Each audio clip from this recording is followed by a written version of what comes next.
When I hear the word jihad in the news, it makes me nervous because I know something not good is about to happen. Libya's Gaddafi urges jihad against Switzerland.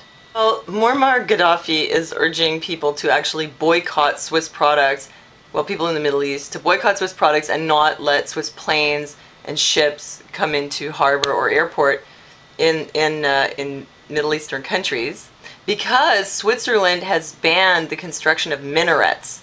And apparently there's some personal stuff involved too. One of his sons was arrested in 2008 in a Geneva hotel and charged with abusing domestic servants. So Gaddafi apparently says, let us fight against Switzerland's Zionism and foreign aggression. This is not terrorism, in contrast with the work of Al-Qaeda, which he called a kind of crime and a psychological disease. There's a big difference between terrorism and jihad, which is a right to armed struggle, he says. Well, that's not what we hear in our media here. As far as the West is concerned, jihad equals terrorism. You may notice that in this picture, he looks like a scary zombie. In case you don't know, when they take pictures, they take dozens, sometimes hundreds of pictures, and then what they do is they choose the one that represents the way that they want you to see the person. That's what they do. So you can always tell if a newspaper is in favor of a certain party, regardless of the article they write and what their headline is. Just go by the picture. If they make them look really ugly and stupid or evil, they don't like him, because they know that people are just going to take one look and go, I don't like that guy. There's something about his eyes. Well, in this case, Gaddafi looks like a zombie. This journal obviously is trying to make him look as bad as possible. Not that I'm saying he's a good guy, but just so you know. Okay, Swiss voters back ban on minarets. It goes back to this. 2009, 57% of Swiss voters voted to ban the construction of minarets in Switzerland. They're saying that it's going to lead to Islamization, that minarets are a sign of Islamization. You think the Swiss are going to turn into like a Muslim country because they have minarets? Apparently Islam is like the second most common religion, but by a wide margin. It says during this campaign, mosques were attacked, which were never experienced in 40 years in Switzerland. See, it was never a problem until they made it a problem.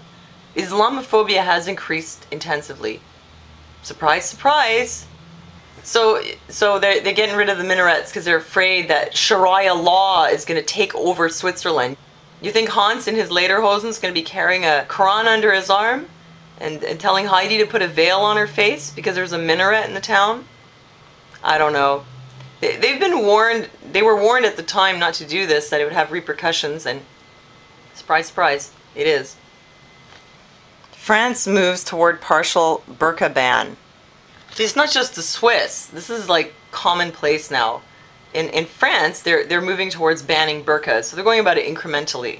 Now they're talking about banning it in schools and on public transportation and when you're getting services from the government, things like that. President Nicolas Sarkozy told lawmakers that the full veil was not welcome in France. He said the issue is one of women's freedom and dignity and did not have to do with religion. Well, what about their freedom to practice their religion? And what if they feel more dignified with the veil on? You know, it's a bit culturally insensitive.